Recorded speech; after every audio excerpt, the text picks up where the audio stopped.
Well, as it presently stands in gCADPlus, if we use the multiline command to create a multiline, let's do that. Draw multiline, and I'll pick, and right click and enter. That finishes off that multiline command, and you can see the pick points are highlighted there in the middle. If I want to do any future editing of that, you would like to be able to select it and explode it, but a multiline drawn this way can't be exploded. So how do you do that, and how do you cope with it?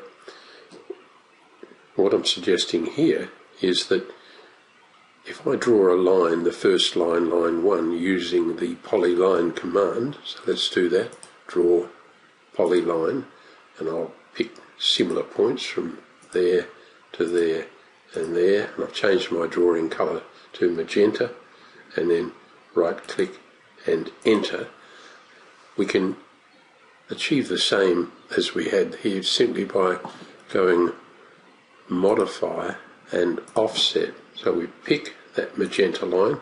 It's effectively the center line of a multi-line entity, and I'll right click at this point and I'll go back and click on through point, and then right click in here and go on distance.